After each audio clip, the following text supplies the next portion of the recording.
Illegal bushmeat is not cool, but it's on sale in our cities, risking extinction and our health. And many of our iconic wild animals are threatened. So please be cool and say no to illegal bushmeat. And let's make Nigeria better for wildlife and safer for us all. Keep them wild, keep us safe.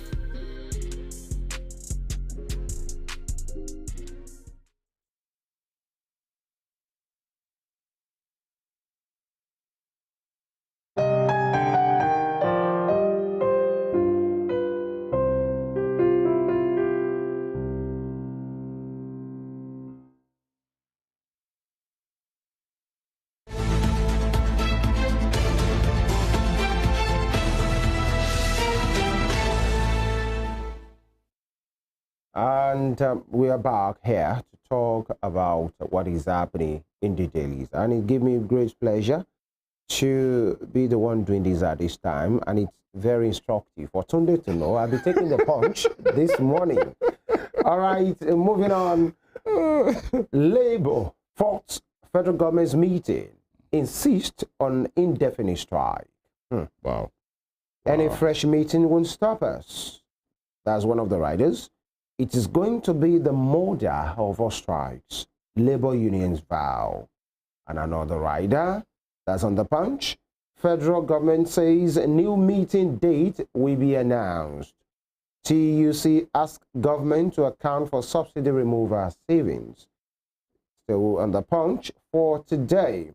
And of course, there is a picture there of a procession with the headline, Can Governors Preach Peace, Hope at Idel Malud. Of course, I think that's a procession of the Muslim faithfuls celebrating the commemoration of the birth of the Prophet Muhammad, peace be upon him.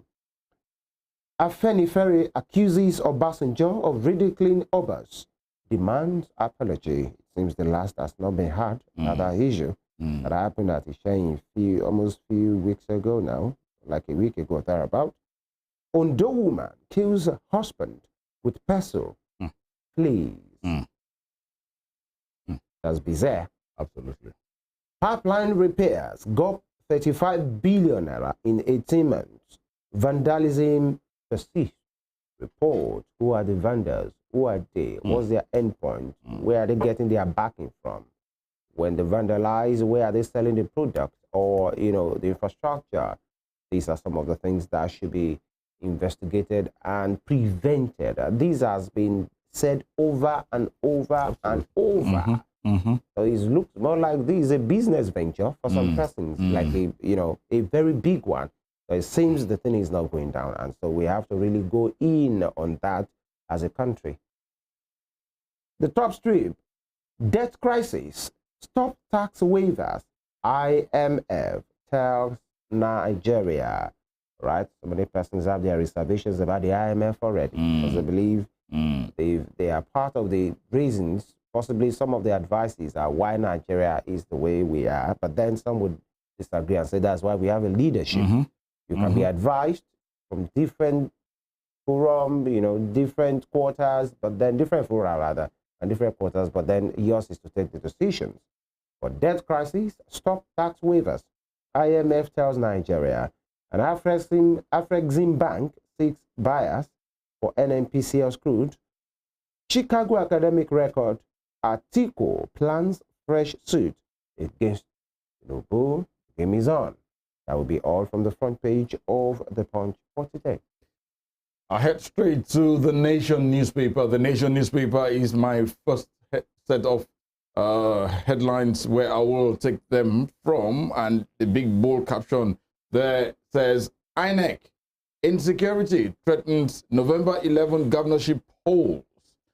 You have a rider there. It says, youths unwilling to work in ad hoc capacity, says National Commissioner. Oh boy, what is happening at this point in time? We just wish things could just be right here. And just above that major headline there, you have that story, NAF strikes suspected terrorists. Okay, that's in Imo. All right, that's the Nigeria Air Force strikes suspected terrorist hideout. It's kind of like common to all the dailies for today in Imo State. Gunmen kill 3 in Kwara. Sad one there. And you have the picture of the governor of Lagos State, Babajide Sanwo-Olu, there. And that story is actually credited to what is just below that picture there. It says, Yaba, Ikeja, along bridges open for traffic next month. Yaba, Ikeja, along bridges open for traffic next month. And we'll say, Mr. Governor, please, that of Idowu, we saw some crack. It has cracked. Let the needful be done. FEMA, that's the Federal Road Maintenance Agency. Please, the overhead bridge, the flyover at Idowu is cracking. Not until when disaster strikes, we now begin to show pity. These are avoidable things. Let's get to work. Okay, below that, you have that story there. Governors, can President, others celebrate Maulud Nabi. And that's a big one. It was a big one yesterday. And just beside those sets of stories to the right-hand side, Trump inflated asset value. Trump is not always in the news for the right reasons, kind of like there's always an issue with something the former United States of America's president has actually done. And as yesterday, while I actually saw this news, I was like, really? To the tune of billions of dollars, inflated his assets value. French envoy exits Niger. Okay, at least that will bring some respite. And let's see what next from there. Moving to the other sets of stories making the rounds from the Nation newspaper. Obasanjo should apologize to monarch, says Afeni Ferre. And you have a writer there that says Group 6 support for Tinubu. Okay. And stock market transactions soar to 2.42 trillion naira. On the top strip of the Nation newspaper, next Edo governor must respect monarchy. Okay. Are you saying the ones there don't? By and large. 48 hours rain to pound FCT, Edo, Kwara, 22 states, Nimet alerts. I think we better find out if Osun State is amongst the states there. But please, I want to urge us, we need to be careful at this moment in time. Let's do the needful. Okay. 2 women arrested with 1,000 rounds of ammunition. What are they selling? Are they selling it or they intend to sell it? Yeah. Where did they get it? Who sent them? Oh, goodness. Who sent them? To what purpose? For what? Thank you. Exactly. Shagamu called killings. DSS moves to unravel masterminds. We can't wait. I in particular, I think I detest this media trial DSS wants to do. They are a secret police, a secret service. Why don't they do what they need to do? Then let the media cover it. But rather than begin to tell us that they are about to, no, it's something else. That'll be all from the Nation newspaper for me for this morning. Straight to the Nigerian Tribune. The Nigerian Tribune for today. Experts chart way forward for CBN governor. From the Tribune, experts chart way forward for CBN governor, with some riders there. Advocate clearing of Nigeria's outstanding forward payment. Call for establishment of Farmers Bank. Multi-stakeholders engagement. Want stringent measure to check activities of Bureau de Change.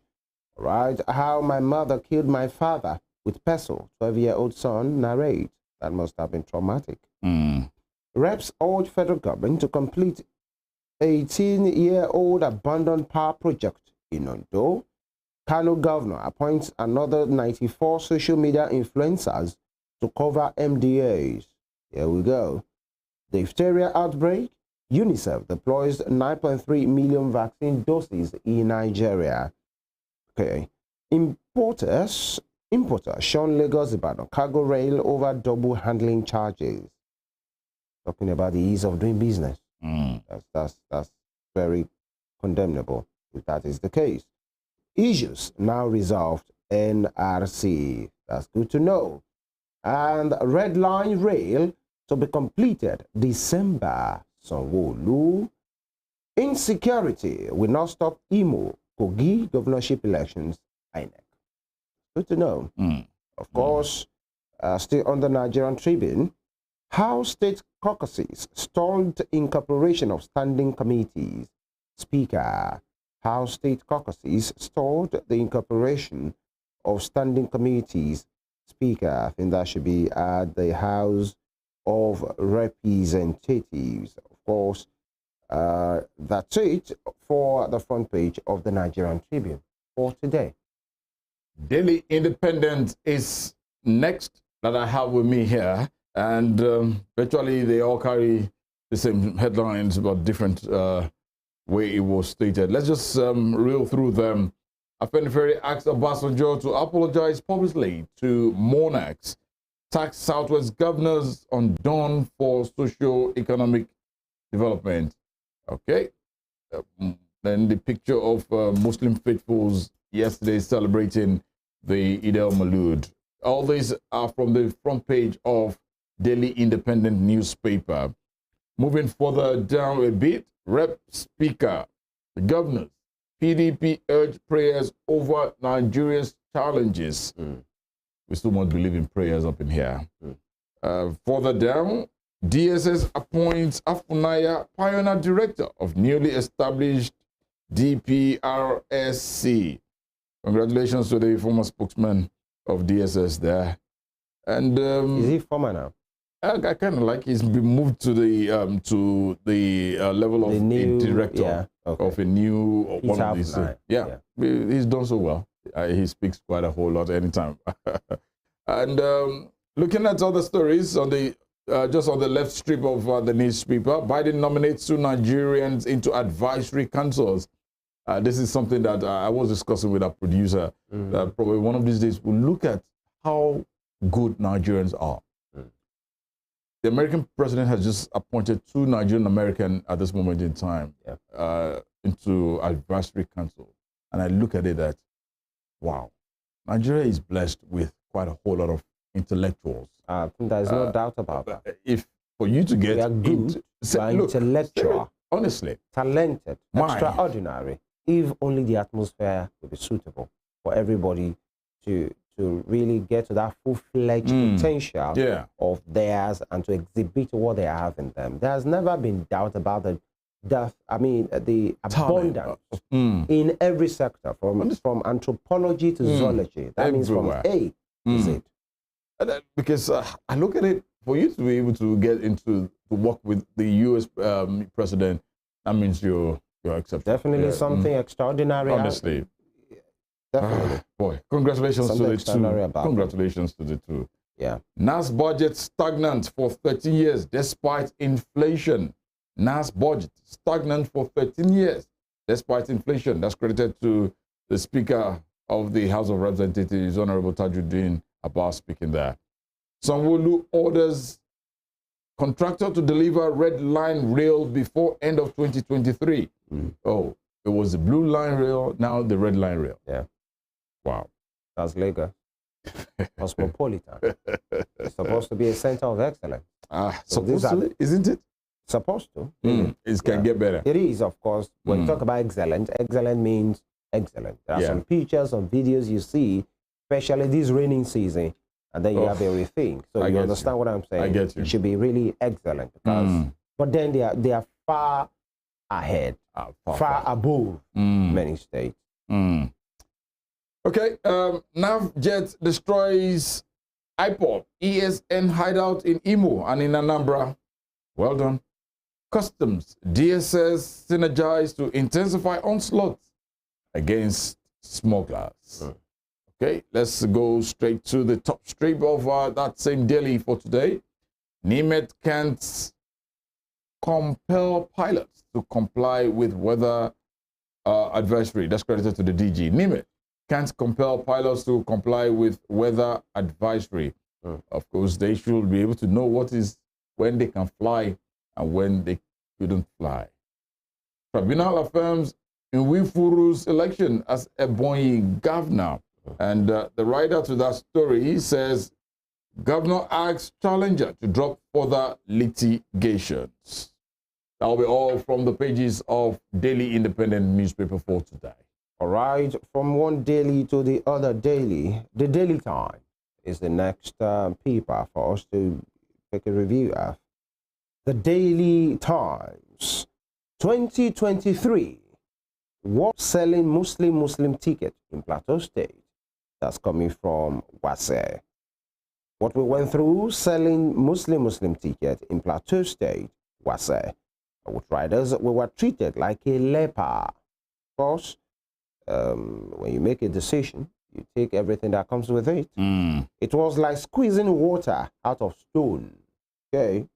And as Idris was talking there, because it's from Plateau State, that was a very unpopular decision that was made for political reasons. But then they say now, justify the means, because that party is in power now, at least for now.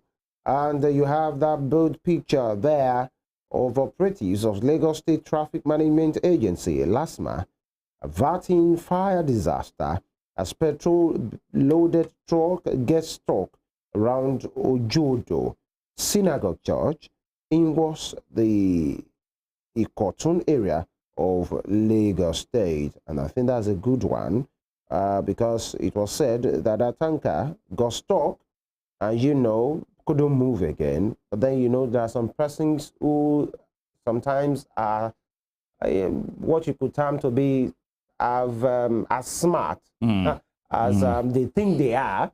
Yeah, just as smart as half. They want to siphon, they want to vandalize, they want to scoop fuel because they believe, oh, this is an opportunity for them to make sharp money. But then most of the times it's end up in destruction because these are very flammable materials. The moment, flammable substance rather, the moment there is a spark or something near it, it's always a disaster. Honestly. So for Lagos State, LASMA, that's Lagos State Traffic Management Agency, so station is of officers around that place to secure that place. Till the situation is rectified, I think kudos to them because some people can really be difficult. So definitely with this disaster has been averted. Kudos to them. That's been proactive. All right, that's it. Yeah. That's it. Moving on, federal government, NDDC, Edo government inspect deplorable Benin Abraka highway. And strike, federal government grinding workers, ordinary Nigerians in dust of poverty for voting LP, says party. All right, flyover bridge collapse, declare state of emergency on Southeast Road. Representative Hunaji urges federal government. Names of exited ministers, XPS, SAs appear on IPPIS payroll. Labor group. With a rider, head of service of federation gives 1 week grace. Grace for what? For rectification or what? All right. That coming from a labor group there. And as Eid al-Maulud ends, more leaders felicitate Muslims. Right. And at the top strip, why Nigeria's forex market, BDCs must be restructured. Presidential aid. That's it for the Daily Times for today. Some 31 years ago, there is this set of stories that emanated from the Guardian of September 28th, 1992. That's 31 years ago. Honestly, that's about 31 years ago. Yeah.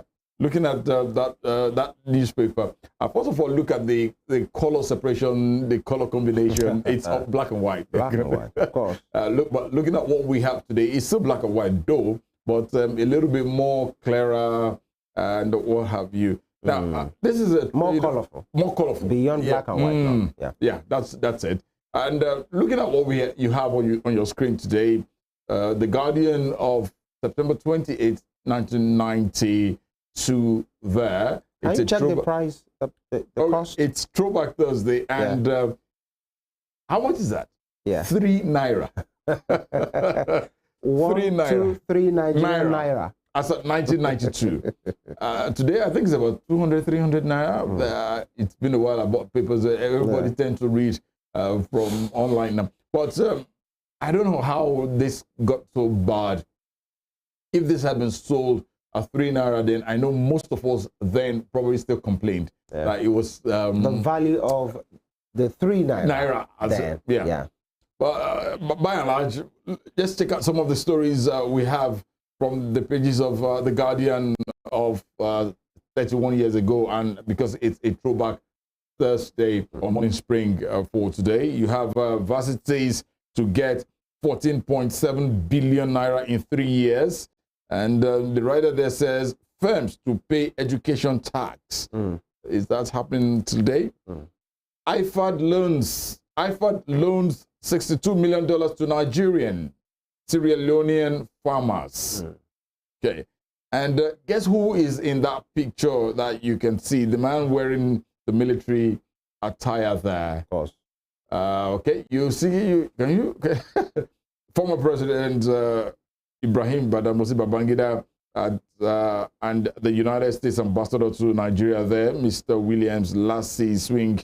Okay, at the presentation of letters of credence by the new envoy at the State House then in Abuja, not recently, because there's that recently in that statement, that's not recently, that's some 31 years ago. And looking at the man they call Maradona, see him well decked up in his uniform, wow.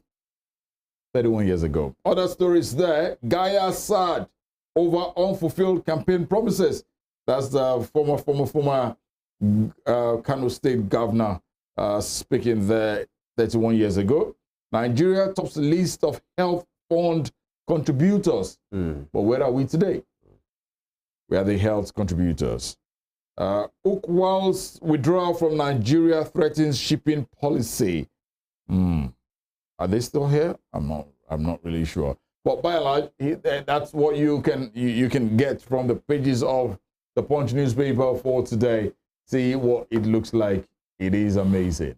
That will be the Guardian. Beg your pardon, no Punch. Sorry, I don't know. I have so much have this love about Punch. I like that Punch thing. Maybe because I like to do some punching a bit here. The Guardian of 31 years ago. That's what it looks like on your screen at this moment in time. All right. And that will be all for this session. That's the headline segment for today. When we come back, we're going talking especially about what is many persons have termed to be, is about the labor, the organized labor, talking of the NLC and the TUC threatening a total shutdown of the nation next week, October 3rd, to be very precise, indefinite strike. And they have targeted to be the murder of all protests. They are threatening fire and brimstone in the manner of talking. Now, the last time there was a protest, it was one kind of a protest that one organized, a warning protest, rather, done by, warning strike, rather, done by the NLC. But then it seems the NLC and the TUC have come together. They had a joint press conference where they spoke about their grievances with the government, what they are asking for. We interrogate further this morning with COMRADE, of course, a labor person, a stockholder. You get to meet him very shortly about where we are right now. How did we get here? Is it only that protest that is the solution to what is on ground? Or what is it really that the labor wants? Of course, they've stated their demands, but then as far as Nigerians are concerned, they don't want a shutdown of the economy. Most persons just want to go out and, eke out a living for themselves. But the labor, the organized labor, they are stating otherwise because they feel they've had it up to here And that's the way to go for them. We get talking very shortly. It's the Morning Spring on Western Spring Television. Please stay with us. We'll be right back.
Here in South Africa, there is still a healthy population of lions contributing to tourism and creating thousands of jobs.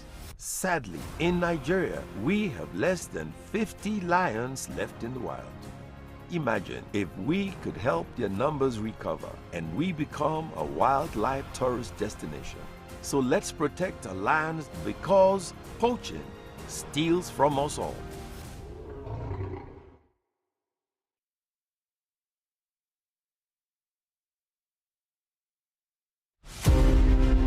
This iconic African presents the narrative of a man destined to exert an imperishable global influence in Western education. His was a story of a freeborn, captured and sold into slavery. He was born in Oshogun, a native Yoruba village near Iseyin in Okeogun axis of southwest Nigeria.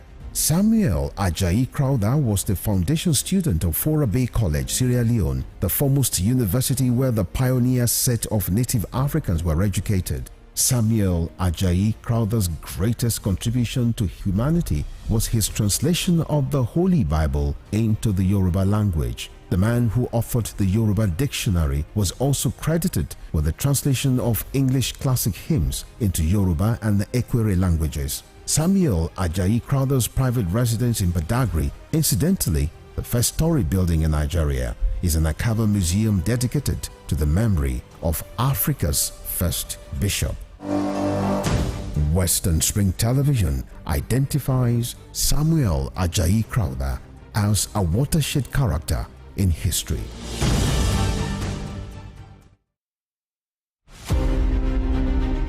The 1914 Amalgamation Treaty is synonymous to the birth of Nigeria. Frederick Lugard, a British Army captain and an outlaw who struck gold in Africa, became the instrument used by destiny to make it happen. The amalgamation of Nigeria was designed for economic reasons by the colonial administration to offset Northern Protectorate budget deficit by Southern Protectorate surplus returns. The amalgamation had ad initio created imbalance in the economic political structure of Nigeria and was responsible for the persistent hiccups in the efforts to forge a united country till today. Nigeria's amalgamation was labeled as the mistake of 1914 by native northern conservatives who neither wanted it nor contributed anything significant to its sustenance. Western Spring Television identifies with Amalgamation Treaty of 1914 as a watershed event in history. Born Jeremiah Oyeni Obafemi on March 6, 1905, Obafemi Awolowo was a prime architect of Nigeria's independence and most consummate advocate of free education and social welfare in Africa's most populous nation.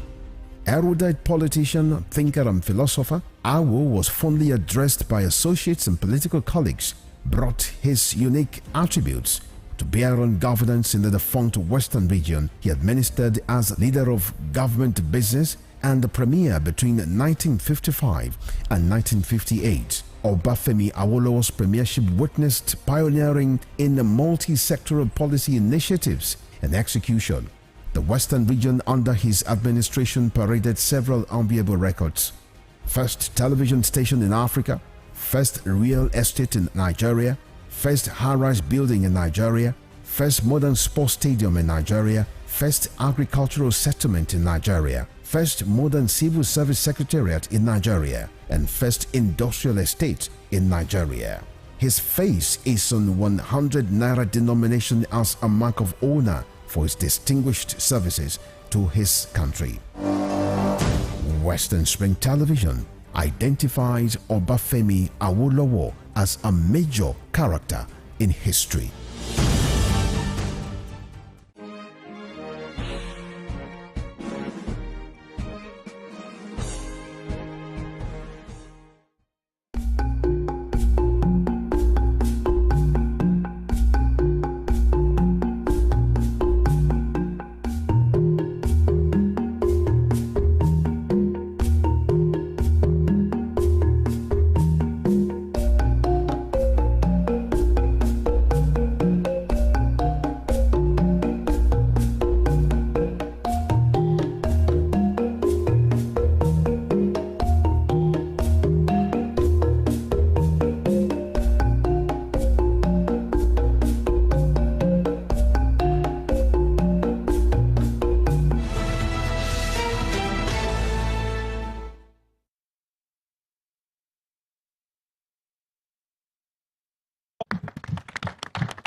Solidarity Forever. Comrades, here is the communique at the end of the National Executive Council meetings of the Nigerian Labour Congress and Trade Union Congress of Nigeria, held on Tuesday, 26th day of September 2023. The National Executive Council's NEC of Nigerian Labour Congress and the Trade Union Congress of Nigeria, in their various meetings, deeply analyzed the current situation in the country, taking into cognizance the extensive hardship and the deprivations afflicting our citizens. Their decision to embark on an indefinite nationwide strike if their demands were not met. To this end, the NLC and TUC NEC in session observed that whereas there is no disagreement between labor and government on the existence of mass suffering, impoverishment, and hunger in the country as a result of the hike in the price of petrol, which demands an urgent need for remedial action. The government has totally abdicated this responsibility and has shown gross unwillingness to act, abandoning Nigerian people and workers to excruciating poverty and affliction. The grace periods given by the two labor centers have expired. Trade unions continue to face severe threats from the state via the brutal and suppressive power of the police and government. The National Union of Road Transport Workers continues to be illegally occupied by government via the instrumentality of the police, who have cloned the leadership of the NURTW. The Road Transport Employers Association of Nigeria continues to be illegally occupied by the Lagos state government. So, in the spirit of the Independence Day celebration, and to demonstrate our resolve for a truly independent Nigeria, to take our destinies in our own hands and rescue our nation. 2, to embark on an indefinite and total shutdown of the nation beginning on 0 hours, Tuesday, the 3rd day of October 2023.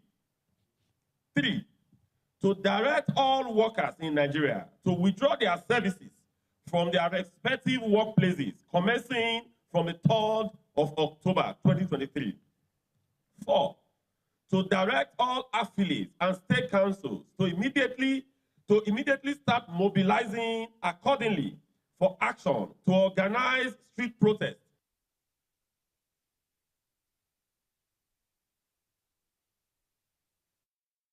All right, you're welcome back. And we get talking now, and it's about labor matters. The labor are talking tough. Right. And then we are being joined right now on the phone by Comrade AMECHI ASUGWUNI, former Deputy President, NLC, and an industrial and labor relations consultant. Comrade AMECHI ASUGWUNI, good morning. Good morning, welcome. Thank you very much. Now, the labor are talking tough. Now is the organized labor, the NLC and the TUC, threatening protest next week. You know, they are saying it will be, that protest will be the mother of all protests, and they are telling everybody to please put their acts together. I'd like to tell you, the government have been saying, give us time as well. Let's talk on this matter. But it seems the labor, the organized labor, they are set on this matter. Comrade, I'd like to ask you, how did we get here? And is this the best that labor can do, considering what is happening right now in our nation economically? Good morning again. Honestly, the audio is not clear, but if you can hear me, Yes, we can. I think the NLC has been exhausted all the avenues required for social dialogue. I can see that they have suffered a lot of deadlock with federal government in the engagement.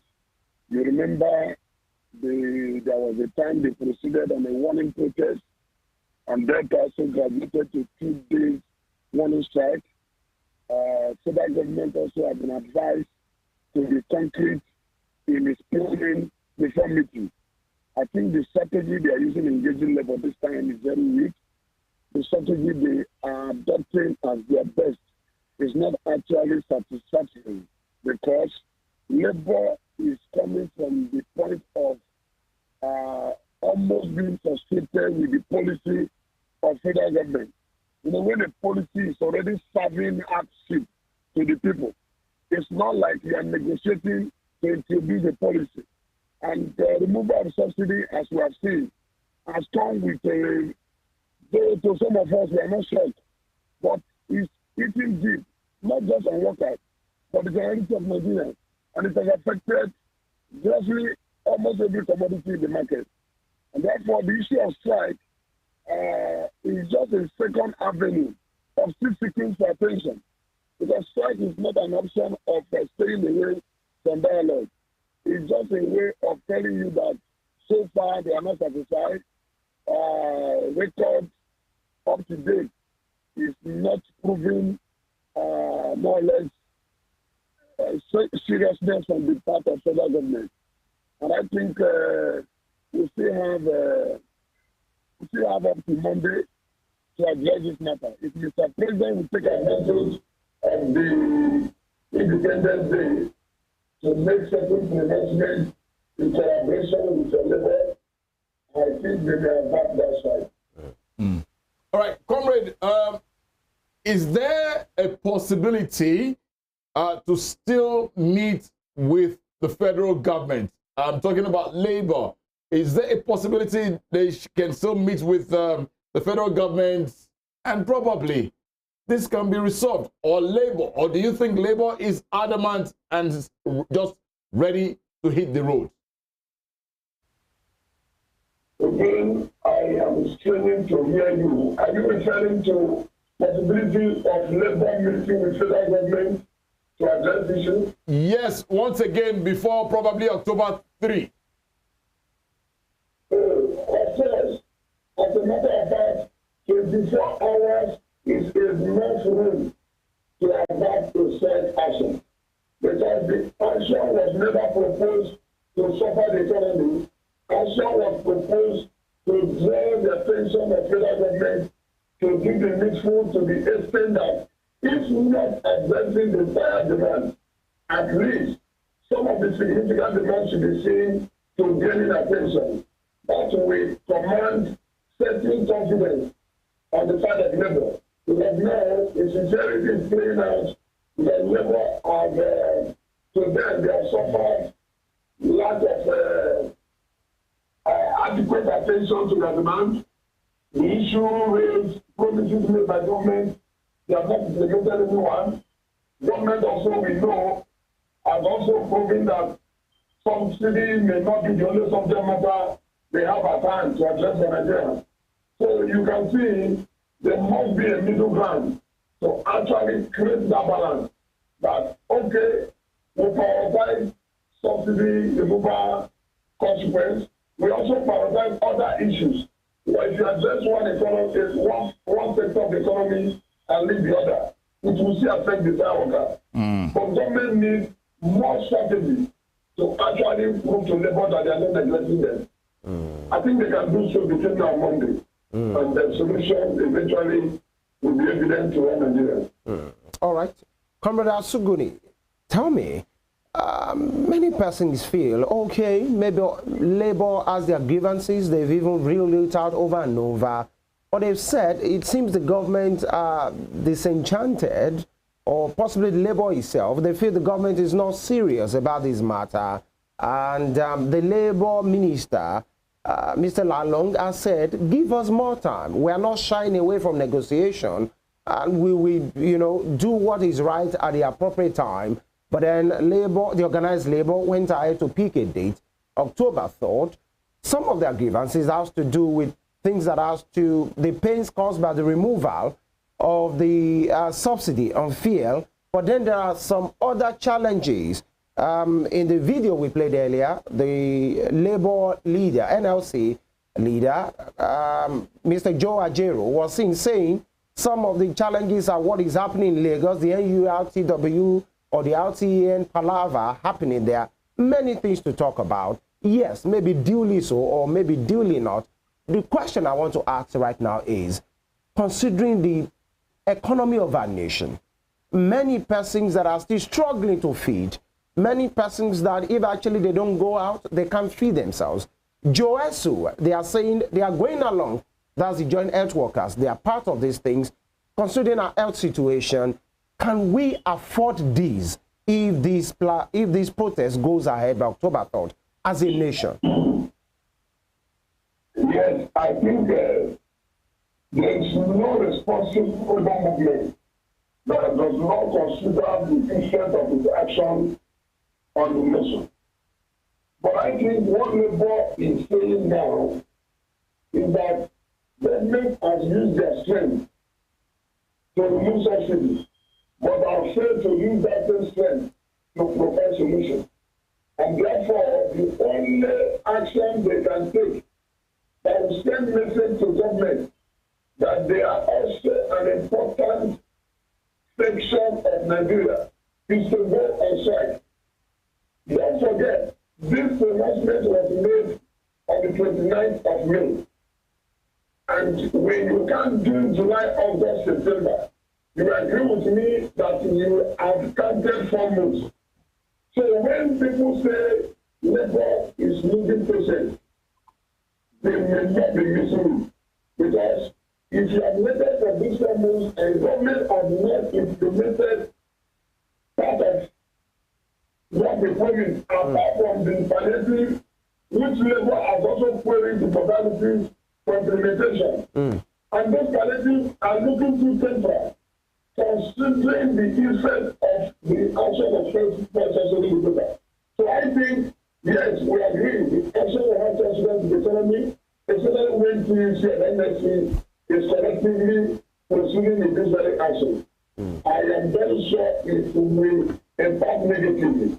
But eventually, the action of the policy is already impacting negatively. And that's why you can see that subsidy was almost partially paid for in August. So that again can further benefit that comes from that. You know, if you remove subsidy from me, it should be that subsidy is gone. But everything we must do is geared to perfecting the refinery. Because if you say subsidy is removed and you use the equivalent money to still provide for palliative, so why not use the subsidy at the refinery as well? So if subsidy must get for a president to save money, it must target to make it refinery as well. Because removal of subsidy and subjecting the president to importation is what is making the price go up endlessly. So I think they should pay attention to solution now than discussing the strike action. We should pay attention to what must we do to actually get this issue fixed. So that the issue of strike does not even arise after now. Comrade, quickly, because I know you're such a busy man, do you think that the federal government is insincere to the plight of the citizens at this moment in time, or the NLC, the trade union, Congress, labor unions at all sphere are just trying to show some importance? No, what is happening now is federal government is displaying that they have more than enough in their hands to handle. Labor is telling you that the subject matter is also a priority in their hands. The matter of importance on both sides. Federal government to them, they are giving attention. The labor is not adequate. Any attention that has not provided results has not yielded anything positive. As far as the other parties sometimes. So when you say they should give you time, so for giving you time, you make the members suffer more. And may dent the image of the leadership. Because whatever we're saying, don't forget, MSC has membership that voted them to power. Why Nigeria government also is to protect the entire country, including labor. So what is happening now is not even about Idowu, it's about priority,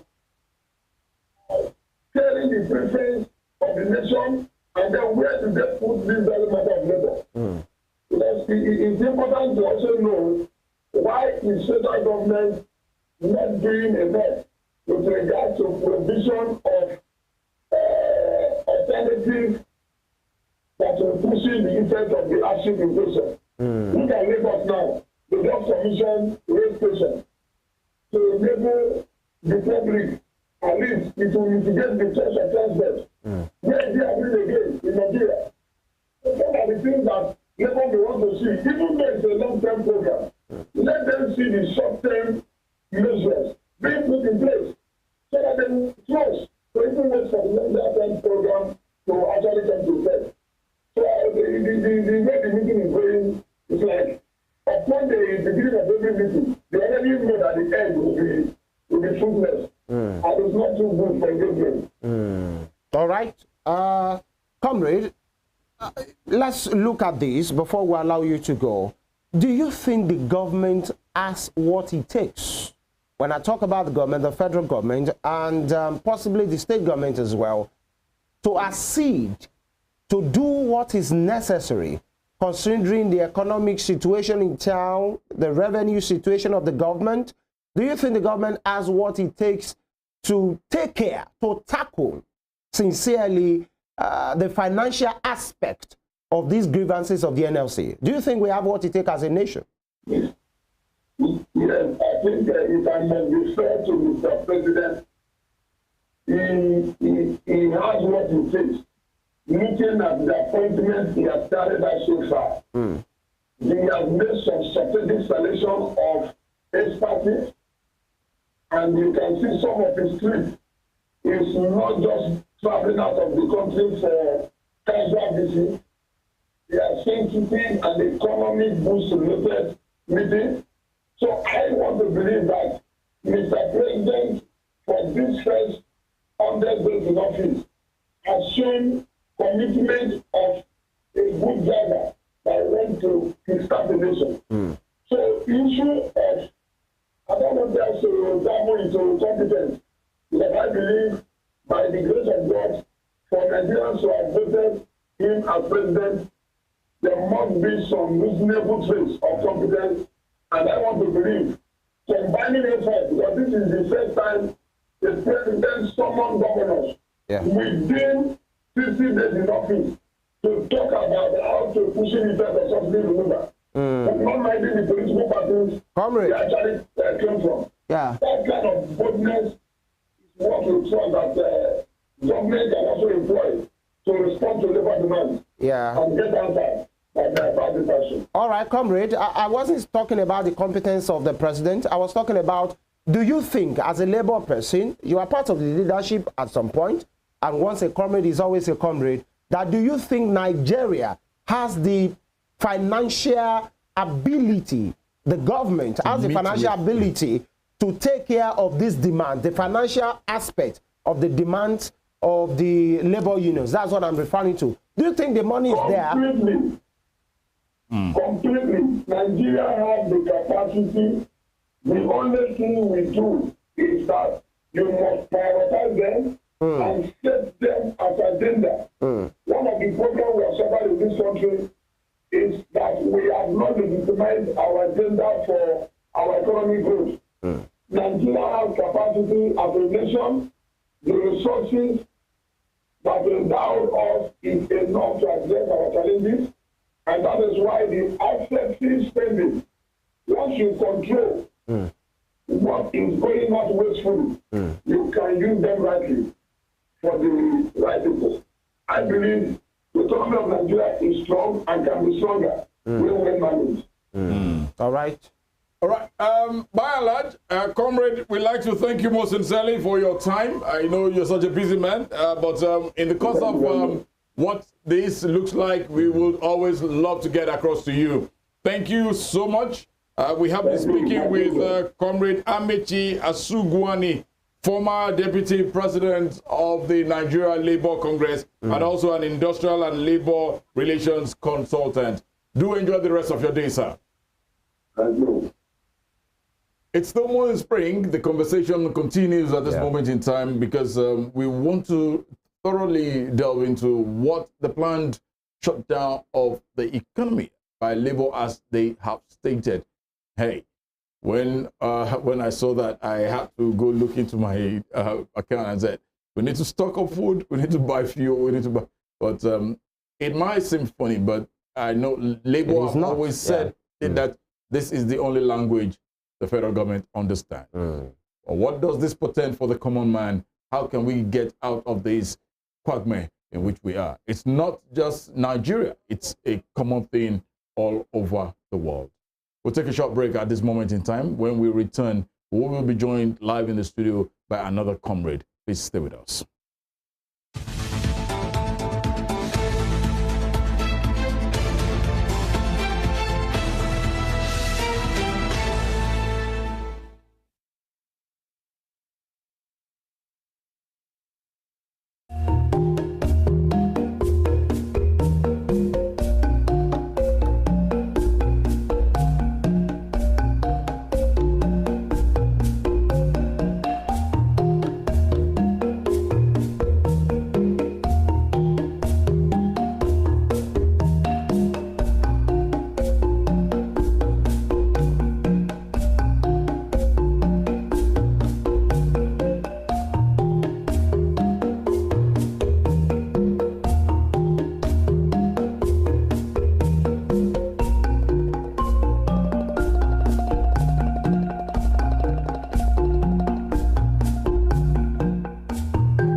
Some people say animals don't laugh, but perhaps we don't give them a reason to. Our unique species of gorilla are only found in a small forest between Nigeria and Cameroon, with only 300 left in the wild.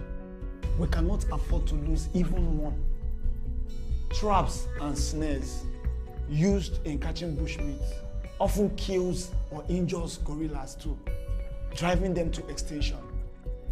And that, you agree, is no laughing matter. So say no to illegal bushmeat from endangered animals. Keep them wild and keep us safe.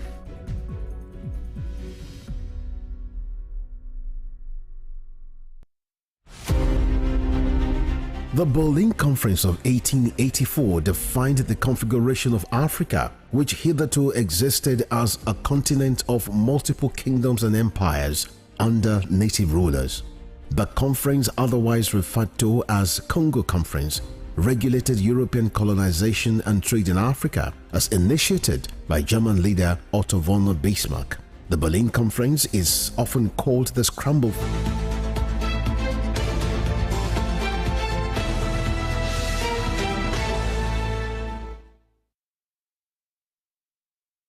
All right, here we go again. We continue with the conversation at this moment in time. And if you're just joining us, we'd like to let you know that you can get a recap of this program and our subsequent programs right here from Western Spring Television on all our social media handles. We are live as we speak on YouTube at Western Spring Television. Likewise, on Facebook, Instagram, and X. It is at Western Spring Television. October 3, as stated by the labor unions, and there was a press conference yesterday that there is going to be a total shutdown. Get prepared. But by and large, anything can happen, just as the first guest stated that 24 hours is a long time. Something could be a consensus can actually come into play at this moment in time. Joining us live in the studio is another comrade and a journalist as well, civil rights activist, policy analyst. It's a pleasure to have Comrade OLOGUN join us in the house. Good morning, comrade. Good morning. Thank you for joining us. Thank you for having me. Thank you. Are we ready? When I say we, I know I am not. I'm not a labor person. So you have to specify. I know. Yeah, I ready. October 3rd has been proposed as a day to shut down this country. I'm actually emphasizing on that language, shut down, as credited to the TUC president, the NLC president at this moment in time. Do you think this is needed at this moment in time? Well, there's never a time that strike action is not needed. It is only avoidable. Because when you look at the trajectory of government relation with labor unions, you will understand that labor leaders and even social activists have over time come to understand that the only language perhaps that threatens anyone in government are two things. Number one is strike action. The other one is a public protest. These two languages threaten those in power.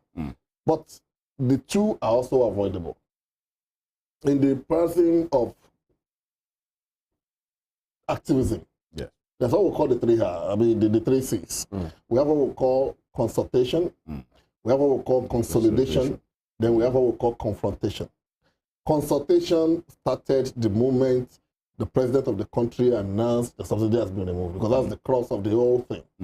The moment he announced that subsidy has been removed, consultation started. Look, you cannot remove subsidy without providing for alternatives of providing measures to cushion the effects of the subsidy removal on the people. And one would have expected that negotiation or consultation shouldn't take forever. Each time they met, consultation broke down. They don't come into agreement. That led to the first time that the NLC plus the TUC declared a warning rally, a one-day rally. Of course, the TUC pulled out, leaving it to TUC. That rally happened. The following day, they resumed back to work. At the time, I think a couple of weeks ago, they declared what you call a warning strike, a 2-day warning strike, which was also carried out. These are indications that these people are poised for a showdown. So one would expect that they will have moved away from the point of consultation to the point of consolidation. If someone is asking you, I'm going to shoot you, and you see the person shooting to the sky twice, what the person is telling you is that the third might land on your shoulder or on your head. So you don't take that person for granted. You begin to either plead or negotiate. So if people are telling you we are poised for a showdown and they ordered a one-day protest, it was successful. They ordered a 2-day strike action, it was successful. Is a pointer to any serious government that there is capacity for total showdown. So you move on from consultation to consolidation to look at what are you bringing to the table. How do we meet halfway and have this problem solved so that we can avoid confrontation? Except something serious happens, which I'm hopeful for between now and the next few days, which is October 3rd, what we are going to have is confrontation. And when confrontation happens, it takes a while before you can go back to the negotiation table. Because the person showing you confrontation wants to show you absolute capacity, that I'm able to do this and I'm able to sustain it. So the moment you allow this to degenerate into confrontation, which is a strike action, not just a strike action, but an indefinite one, also termed a showdown. That means it's not just strike for sustained as own purpose. It's to ensure that it is enforced and every type of economy is shut down. And when that happens, not only does the government loses, the people loses, the integrity of the nation is drawn in the mud. Nobody wants to relate with the country economically because they feel anything can happen at any time. So by and large, we still have some good 5 days. Just like your last speaker said, 24 hours in the life of any union is a lot. Absolutely. I've led struggles for over 22 years of my life, and I can tell you that for a government that is serious, 3-4 hours before strike action or confrontation happens is enough to reach a compromise and avert it. But I must also tell you this, that the labor union, the TUC and the NLC particularly, have lost trust with the people.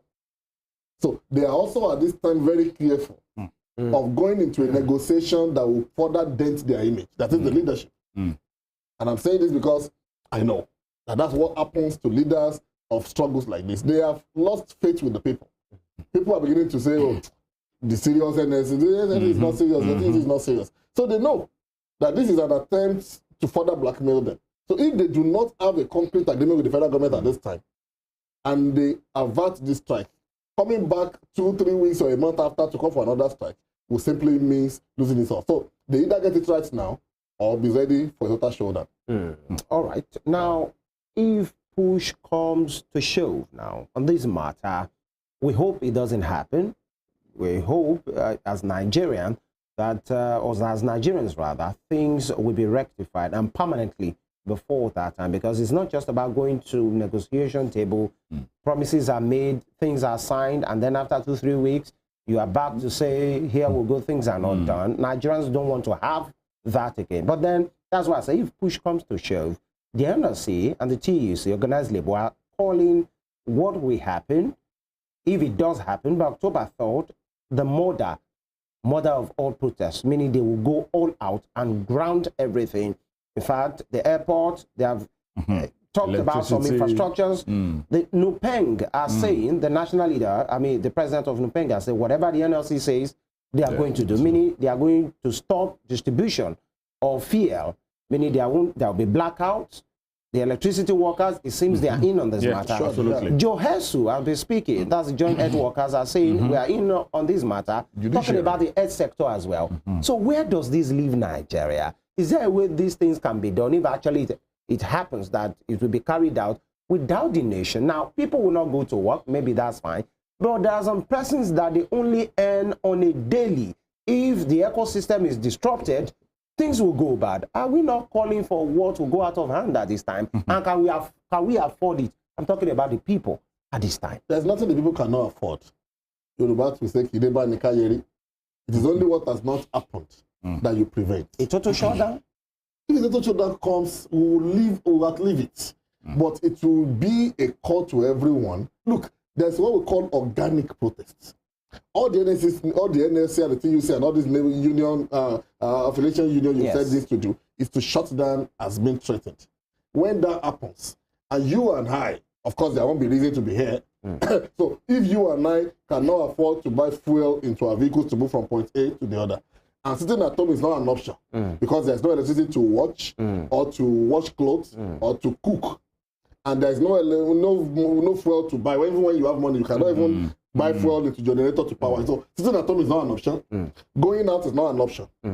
You also cannot go to the market to buy, because those that need to bring substance to the market to sell cannot bring it. Nobody will tell you to go on the streets. Your next neighbor will also join. Before you know it, an organic protest starts, which will bring the nation to its feet. And that's why I said the NDC and those leaders that are threatening the murder of all rallies understand. I understand the psyche of labor movement, of activism. They understand that over time, they have lost faith with the people. For example, I think a few days after Ajaero became the NUC president, invited a couple of us to somewhere in Lagos, myself, Joe Dumaki, and the rest of us, to have a meeting and look at how the labor union and this can collaborate. And I was glad. I still watched that video a couple of days ago, and I said, look, if this is the Ajaero that I met after emergence, 2 days after emerging as NSA president, and the same Ajaero is becoming fidgety, what is wrong? So if he's losing it with me, then you can imagine how much must have lost credence with the people. So he and the other labor union leaders know that it is either they force the government to do what needs to be done and permanently so, or shut down the whole ecosystem. They cannot afford to go into halfway negotiation with the government now, and the government fails as usual, and then they come back a month or 3 weeks after to say, oh, what we allowed them to do, they didn't do it, let's go back, because somebody will tell you, are you okay? Comrade, if I may butt in there, sorry, so that you take it together, is this a face-saving agenda for the NLC? Well, to an extent it is, but they have a point to drive on. They have a point to drive on, but they also have an image issue to launder, because one of the problems that the government have often brought upon themselves is failure to adhere to agreements. Government will go into negotiation, they will go into agreement with unions, the NLC, the TUC, the JUSAN, the ASUP, and what have you, just to save protest or strike action at that moment. They will rush to sign documents, they will rush into agreement. They will just do some face lifting and then retract. Then you will begin to pursue them to fulfill agreements signed and reached for 2-3 years. Go and look at what ASU has been demanding for. It's not different from what ASU has been demanding for in the last 10 years. Fulfill your promise. Make do with promises. The same thing they've been pursuing 10 years ago is what they're pursuing. What NSC has been asking for in the last 7 years is still what they're asking for. Increment in salary just stands because of palliative. They've been on this for more than 7 years. I think, does it mean that the federal government has not entered into agreement with them in the last 7 years? Even the law is clear. The law, the grand norm of this country, go and check with lawyers that understand. There's a part of the Constitution that says that minimum wage must be reviewed every 5 years as a reaction to inflation as envisaged. So if the law says this, why do you have to wait for a protest to do what the law provides for on the oath that you swore to? Failure of governance. So for me, it's some kind of image laundering for the leadership of the NSC, the TUC, and the rest of the union. But more importantly, it is to fulfill the mandate of support for the ordinary man, to ensure that the government does not continue to take us for a ride. Look, if you understand the workings of government, you will know that many of them do not deserve the offices they occupy, because they do not even understand the reality, the responsibility attached to that office. The moment they get into office, they become so relaxed and begin to assume that every other person does not matter. How do you comfortably sit as a governor or as the president, enjoying everything the governor does or president does, even to the ministers, at the expense of the taxpayers' money? Then do you mean that they are insincere to the plight of the citizens? Insincere. Before you can become a governor, you must have been not just a comfortable person, but a made man. You must be a millionaire, if not a billionaire, to be a governor in any of the states in Nigeria, except the system throws you up by virtue of circumstances, like the case of Jonathan, the case of Shiomole in Edo, except for those very small instances. Others are made men before they become governor. But even at that, you still come into office and live a rent-free house as governor or as deputy. You ride vehicles that you do not buy with your money, that you do not fuel with your money, that you do not maintain with your money. You take allowance for clothing, because as governor, you need to look good to represent your people. So you take wardrobe allowance. On a daily basis, you are eating free meal on the taxpayers' money. Electricity does not go off in your apartment, because if the PHCN or what have you goes off, solar or generator is on because it's assumed that the seat of government must always be powered. Every day, allowance is made for feeding. You don't trek like you and I do, so there's no room for your shoe to bend to one side that you want to replace. From your vehicle to your office is air conditioned. Everything you live on is on the taxpayer. Then you think that the kind of life you live, an average taxpayer do not even deserve 1% of the things you enjoy. And what is an average Nigerian asking for? We are not asking for too much. All we ask for is comfort. Nigerians are one of the most contented people in the world. Some of the things that happens in Nigeria, if it happens in other countries of the world like the UK, Italy, and France, you will have seen the whole country in comatose. But what are Nigerians asking for? 3 simple things. Give us security. Number 2, give us amenities. Amenities in terms of, let me be able to drive from point A to point B on a good road. Let me be able to go to bed, even if I'm living in a non-completed building, let me be able to go to bed knowing that nobody will burgle my house.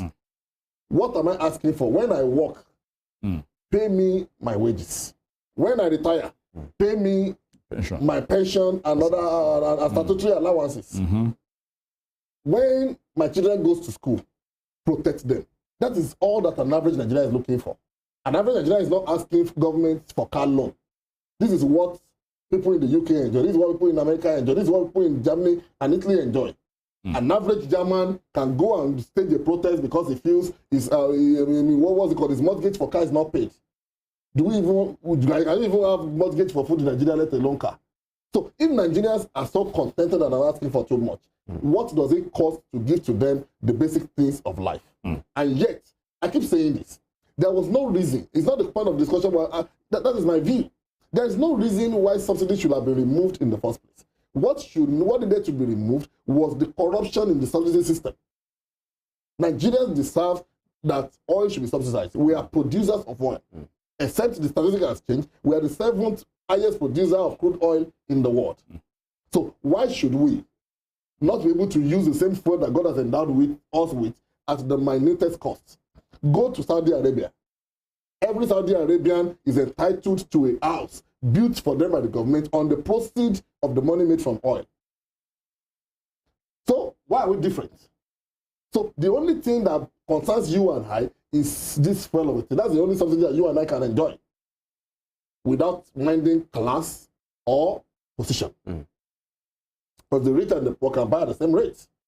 That is the only thing that the government can subsidize that can cut across and make life livable for the people. But some will say the whole process, the whole system of subsidy payment was a sham, ab initio. That is the refinery that should have been working. I like the word you use, the process. Let's break it down. What do we call subsidy? Subsidy is helping the people to pay part of the required cost for a service. It's as simple as that. That is forget the big grammar. The definition of subsidy is what I've just told you. Helping people to pay part of the required cost for a service. So if normally fuel should cost 10 naira from production to refinement to distribution, and as government we feel this is the source of the finance of the country, to make life easy for you and I, if it's supposed to be 10 naira, let us help the people to pay 6 naira. And let people pay the remaining 4 naira. That is the definition of subsidy. So the question will be, where does the government intend to get the remaining 6 naira with which they are subsidizing? The produce, the gains made for distribution to other parts of the country or to other parts of the world. We export crude oil. The money paid back to us, apart from infrastructure, should be on subsidy. Even in America, during the COVID days, food was subsidized for people. You go to the supermarket, you go to stores in the United States of America, and when you want to buy, you see the original cost attached to the thing you want to buy. And when you get to the counter to pay, whoever is attending to you will tell you, this is the cost, but this is the subsidized price. You buy and you smile and go home. That is if it is not dropped at the entrance of your home. But in Nigeria, what are they subsidizing for you and I? Health is not subsidized. They tell us, HIS, NHIS, whatever ISIS they call it. If I ask people in this studio, many of us are registered on the NHIS, I doubt if we can be up to 1 or 2. Even for those that are registered, how much of their family is covered? So health is not subsidized. Security is not subsidized. Housing is not subsidized. Mobility is not subsidized. I have to be the one to buy land, to build house. no mortgage from the government. I have to be the one to find electricity to that house. Even the meter that I use my money to buy from the PhD, and they will still tell me it's not my property. Transformer will get spoiled. You still ask us to come and contribute to replace transformer or repair it. You repair a product does not. It's not like asking me to come and help you to pay your rent. So you give us transformer to get spoiled. We'll contribute money to repair it, and you will still charge us for helping you to repair your property with which you are supplying us things. But because Nigerians are so unconcerned, we let it pass. You go to PCN to purchase meter. When you are moving from that house to another, they will tell you cannot move the meter because where you are moving to it will not work. Something you bought with your money. You will be the one to grade the road to your house. You will be the one to do drainage. You will still be the one to go and hire security to protect you. So the only thing, and that is why I don't fault the NSC and the TUC, is the subsidy. Now, what you needed to remove from the subsidy regime is the corruption in it. Probe those who have stolen before now. Let us know how much they have stolen. Use them as examples to those that you will replace them with in office, so that those ones will know that if we mess up, the social person treatment awaits us. Then let's have sincerity in the process, because thieves don't steal oil from us in Nigeria. For those who care to know, the government steals our oil, not thieves. One boy cannot just carry AK-7 and go on the waterways. It's what I've seen. It's what I know. I do business in Bayelsa and Port Harcourt, and I know. It doesn't matter how big-chested you are. Oil is not what you just go on the sea and steal. It's a cartel, it's a network. Even when you succeed in stealing oil, where do you sell it to? It's just like the adage of the Yoruba. Oil is not something you steal, crude is not something you steal and go and sell in an open market.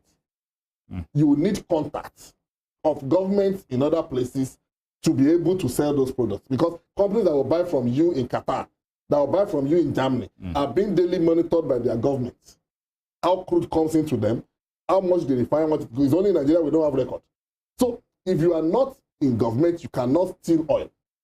So the NSA and the TUC are asking for two things.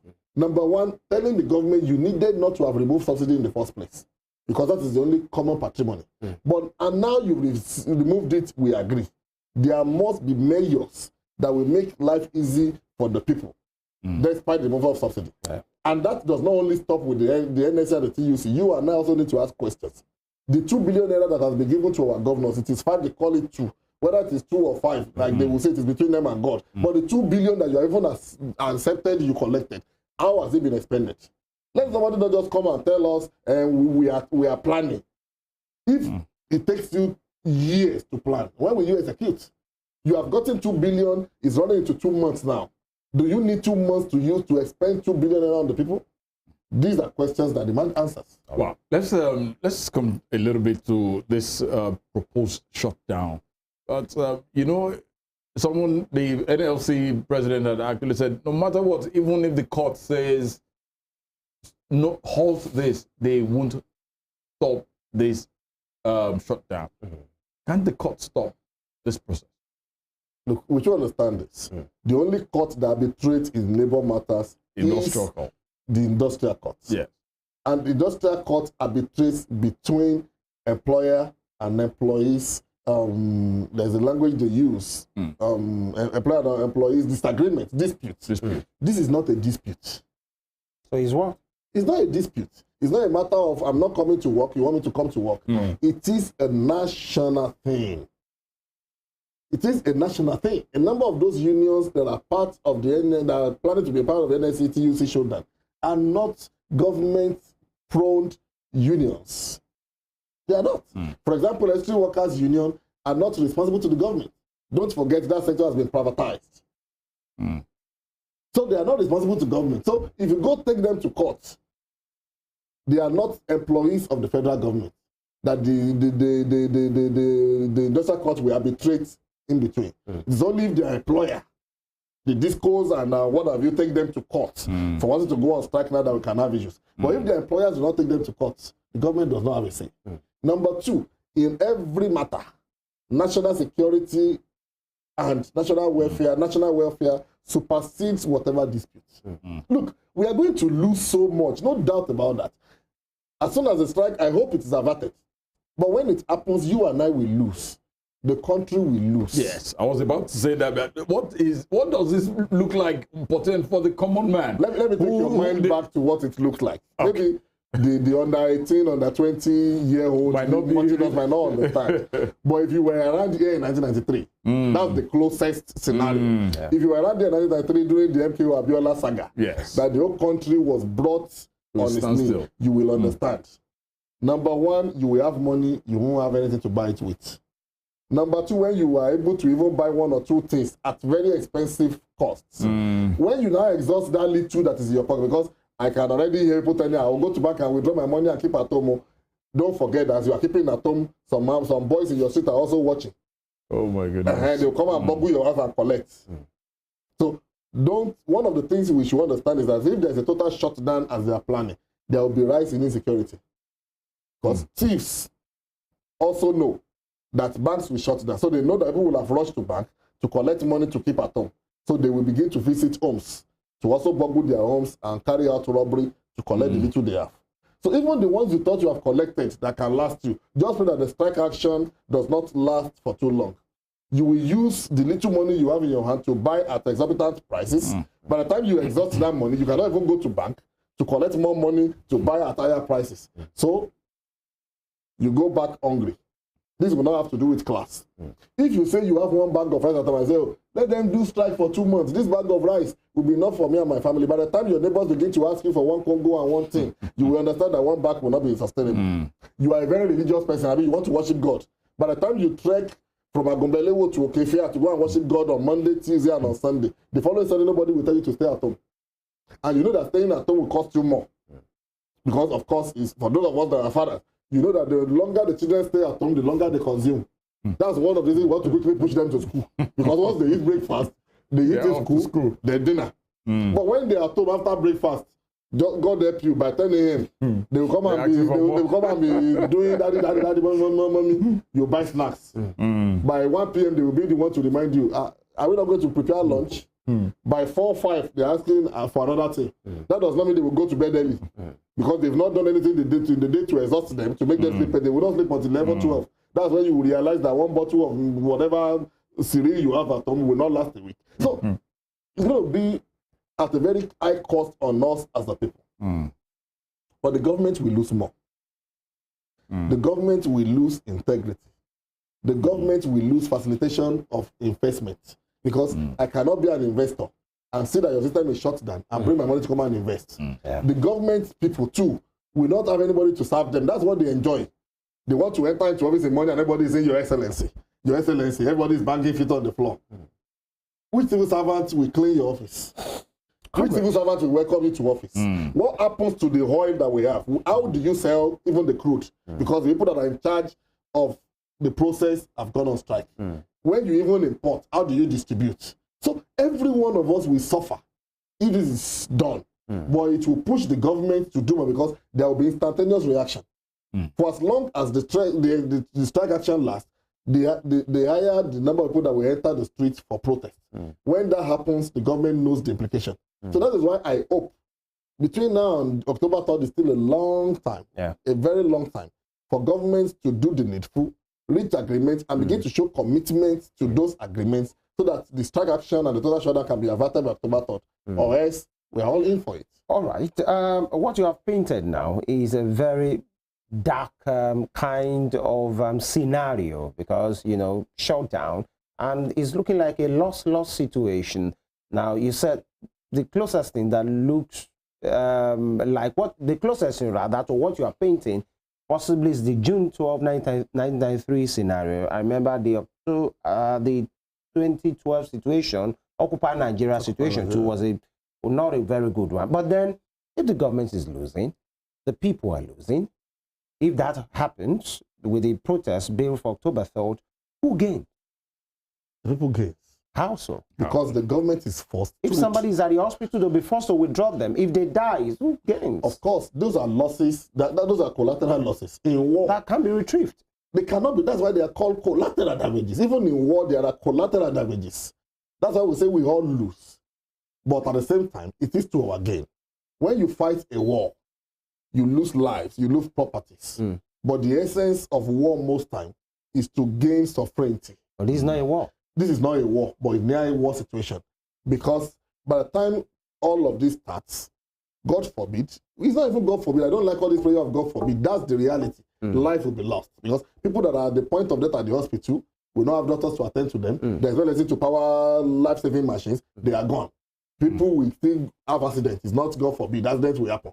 The greater is so these are collateral damages that will happen to us as a people. But the government understands that for as long as all of this continues, there is the possibility of a collapse of governance. And when that happens, you won't blame people by the time they begin to demand for military takeover. Of course, those that are in power know the implication. Nobody takes power and wants to leave. So even though there will be collateral damages on our part, of course, we are not inciting that. We are not inciting that. I'm not calling for that. Of course, I'm a product of democratic tenets, and I can tell you that the worst of the democracy is better than the best of military rule. But these are things that pushes people to make such demands. And by the time people occupy the street, as governor, you cannot move out of your house. As president, you cannot move from point A to point B. You are forced to do what the people want. So doing what the people want becomes absolute gain for the people eventually. Look at Occupy Nigeria in 2012. Even though things were shut down, people are being transported from one point to the other and they lose their life in between because they could not even have a free passage of ambulance and what have you. Those are regrettable collateral damages. But eventually the people won. What the people wanted was done. And then we return back to the path of peace. But I keep saying this, that we still have time in our hand to avert this. If the president can be so proactive in inviting the governors within a very short time, just like your earlier speaker said, to have negotiations with them and put money in their hand in the name of palliative, 2 billion, and give them grace to go and settle their states. What does it cost the same government to sit down with the NLC and push resources to meet their demands? The NLC is not asking too much. We are buying at higher prices now. Your salary and my salary and the salary of civil servants are not increasing. Look, let me paint a scenario. One of my staffs walked up to me about a week ago. I said, "Guy, I want to see you." I was just felt with the normal coincidence. Started scratching edge. Say what you want to say. You see, I'm just thinking from next month, maybe you can increase my salary. You know, I spend more now on transportation to office. I said, okay, I will look into it. By the time she left, I asked myself, the amount at which I was buying fuel into my vehicle 3 months ago, am I buying at the same rate? The worker I'm talking about spend more now on motorbike from home to office, from office back home, at the same salary that she has probably aggregated for feeding, accommodation, and what have you. But that is because she could approach and negotiate. So what's wrong in AUC and NLC negotiating on behalf of the people for their members? It's not about rationalization of office hours. It does not provide for productivity. Come on Monday, don't come on Tuesday, come on Wednesday. What happens to those of you that are on essential duty? Can somebody tell you to come to work on Monday and not come on Tuesday and Wednesday? Does it mean that your salary has increased from when palliative has been announced? So this is a battle that the people will eventually benefit from, but without collateral damages at the expense of the people. But it is avoidable. And it's avertible between now and that October 3rd. Comrade OLOGUN, help us out here. One of the many demands as proposed by the NLC trade union is the 200% wage increase. First of all, I think my question is like in two parts. First of all, is it feasible? 200%? Can Nigerian government afford that at this moment in time? First of all. And do you think the amount being put in question here, can it be paid? It's two in one and it's one in two because they are closely related. Close. Nigerian government can afford it. That is the truth. The question is, at what percentage has the cost of fuel been increased? The last time I checked, we were buying at 160. We are buying at 580 now. That is close to about 400% in increase. So if our purchasing power has been, our purchasing rate has been increased by 400%, and labor union are asking for 200% increment in wages, they have not asked for too much. How will the government achieve this is the question. Yes. They need to achieve this by cutting down on undue expenses. Number one, what happens to the political class? You ask us to tighten our bets, and then you loosen yours. We are getting thinner, you are getting fatter. So what you need to do is to put the same belt tighter down on the political class to the advantage of the working class. What do I mean? Look, we sit down here and we sit not to understand how government and this country runs. Let me give you an instance. The moment you appoint a minister into office, the first thing the minister does, which is provided for by the CMRL or whatever organization they call, is to first of all provide working tools. Working tools includes the convoy of the minister. The last time I checked, the convoy involves 8 vehicles. None of those vehicles cost less than about 100 million. Because they won't buy Big Daddy or buy Lexus 350 like you and I are buying. So the convoy of an average minister is to the tune of about 1 billion. Then the next thing is to provide security. From AD camp to the DSS guy to some other ones that will be opening door and what have you, when that is not their duty, that comes in. The next thing is to get accommodation for the minister. And they won't get them 2-bedroom flats or 3-bedroom flats. They get them sometimes houses that are out of this world in very choice areas. Choice area in Abuja that cost billions of naira in rent because most of the time the government do not own those properties. Estate developers own them, so they rent it at exorbitant prices to government. So they pay 2 billion, 3 billion for housing of ministers. As a minister, you are entitled to a chef, you are entitled to a gate man, you are entitled to 2 cleaners. Begin to add it up. So at the end of the day, plus the take home of the minister, if an average minister, even a minister of toilets, by the time all those are added up, you are not going on with less than 15 billion naira every month at the cost of running you as an individual. And we have 40-something of them. Multiply the number of ministers by this figure I've given you and tell me what the will be, what the wages of the total number of workers in Osun State are. So what they need to do is tighten the belt on those ones. No, are they ready to tighten the belt? That is what you and I and the labor union needs to demand from them. Why should a minister be in a convoy? That's the question. And not just minister, even still big boys. Go and look at the head of agencies. Executive secretary, director of this, director. There are over 100 agencies and parastatals in Nigeria. A lot of them that you and I have never heard of their name. And billions of naira are being voted into those agencies. You see the head of those agencies living large, like they're semi-gods, at the expense of those that are actually doing the job. So they need to tighten the belts and the hook on the neck of the political class so that the poor can breathe. That's number one. Number two, we need to block unnecessary leakages. I'm not comfortable with the list of the number of appointees that they are churning out every day. So far, so good. We have over 2,000 appointees already in a government that is less than 6 months. And thousands more will still come because they're already compiling the name of board chairmen and board members. So if we have about 100 parastatals, and each of them will have to have a board of at least 4 or 5 members, multiply that. That's about 4,000 or thereabout as board chairmen and members. They don't pay them 100,000. Many of them earn in 6 zeros. So the question is, can't we match some of these agencies that are providing the same service or similar functions so that we can have less staffs and less political appointees? Why should an individual, as governor, as minister, or what have you, be having over 90 aides? In Osun, we have close to 200 aides already. The governor of Kano, even despite the fact that the tribunal judgment is against him, a day after appointed about 91 aides more, plus the ones he has appointed before. These are not people that you pay 50,000, 100,000. An average director in the ministry is earning the same thing that an SA is earning. SA that does not go to office.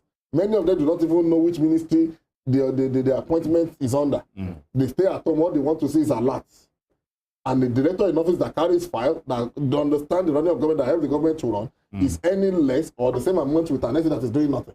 These are the things we need to cut down on so that we can enhance the capacity of the working class, because they are actually the one that is driving the economy. So your answer is simple. It is achievable. But it should also be avoided so that we don't have inflation in our hand. Because the more money you push into the hand of the people in liquid form, the more inflation rises. All right. So what we need to do to avoid inflation so that we don't pay 200% increase in salary is to begin to block leakages, is to begin to avert some things within the running of government so that running of government can be cheaper, security can be cheaper, electricity can be cheaper. So when you even pay little to civil servants, they can spend less on all of those services that we have mentioned and still have some little to save. That is the way to go. But you cannot tell civil servants not to make demands when they see the political class getting big chicks. Living large. Okay. As a custom gradually, Comrade Ologun, tell me, we seem most times to focus on the government at the center. Where does the state come in all of this? The governors, number one. Number two, don't they have a part to play as governors in remedying this situation? Because I've not seen the Nigerian Governors Forum speaking on this matter, or governors coming together to say, hey, because if these things happens, not so many people have the access to Aso Rock. You can't even move near. These things can even have transport fare to Abuja. Now this thing will, below down to the governors themselves. Is you that the people know. It's your commissioners that they see. Don't you think they should be playing more important role in averting this impending, situation? And of course, how are they faring in governance themselves in helping this situation? Unfortunately, they are the greatest beneficiaries. And they are not helping. They are the greatest beneficiaries of all of this, the argument or the brouhaha between the people and the government, and the government at the center. Let me paint an instance to you. When all this happened, the federal government understands the fact that they are not close to the people. The governors are closer. Of course, ordinarily, the local government should be closer. But they have bastardized that arm of government. They've relegated them. So what the federal government did was to quickly call the governors forum, irrespective of their political class. They had an agreement on how the subsidy will be done. And in the first installment, 2 billion was pushed into the hand of each governor, plus bags of grains. I was speaking at the press conference yesterday, and I told them in Osho that, look, I don't know why we are so docile as a people. The only thing that was shared to the people of Osho that I know of was rice. But our people are aware that more was given to Osho than rice. We were given grains of maize. We were given, seeds for planting. It was given to one state. So who is accounting for the bags of maize that was given to Osho? Who is accounting for the seedlings that were given to Osho for agriculture? The only thing they shared was rice, which was even stored in secrecy. I don't know how many bags of that rice got to FFM or WSTV. I don't know how many Congos or how many things was shared to you as stuff. But nobody is asking. The governor, through Alimi at a point in time, cried foul. Oh, don't tell us what is not. It's not 5 billion we collected, it's 2 billion. Okay, Mr. Governor, we agree it's 2 billion. Where is the 2 billion? How many of us are asking that question till now? Are we demanding accountability for the 2 billion? And Nimale, whatever intervention that started before, the government has spoken on it and said they are working on the sharing. With due respect, due respect, Yorubas will tell us I don't want to say the rest of the part because we're on here. But the interpretation is, if it takes you so long to make planning, when do you execute? I hate hearing this word, we are planning. It doesn't take you too long to plan to buy bulletproof vehicle for yourself as governor. He became governor less than 2 weeks after becoming governor. The first thing he did was to dip hand into the reservoir of the government and purchase security vehicles for himself as governor, as provided for by the law. Anyway, so if it didn't take you so long to fortify security around yourself, why should it take you so long to plan for the people? You have a data. You know the unions that are in the state. You know the number of civil servants. You know registered organizations in the state. So what planning are you talking about? So are you telling me that the 2 billion naira is intact? If it is intact, give us the account number of the bank where it is stated. Let us confirm. And if you have dipped your hand into it, to do what? What is the effect of what you have spent out of the 2 billion naira on the people? What have you done to benefit the people out of the 2 billion? But because we are docile people, the next week now, they will cook up one thing, they will look for one scenario that will be so hot, it will become the point of discussion in radio stations and TV stations. That's what we'll be dealing with, and we forget the main issue.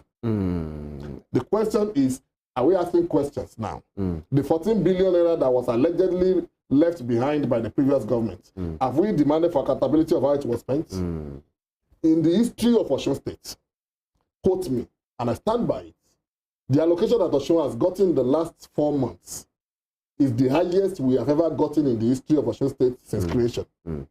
How many of Osun State people are aware? Are we asking questions how that money is being spent? So if you are collecting more money in allocation, how is it impacting on the workforce? How is it impacting on the people in society? How many markets have been built?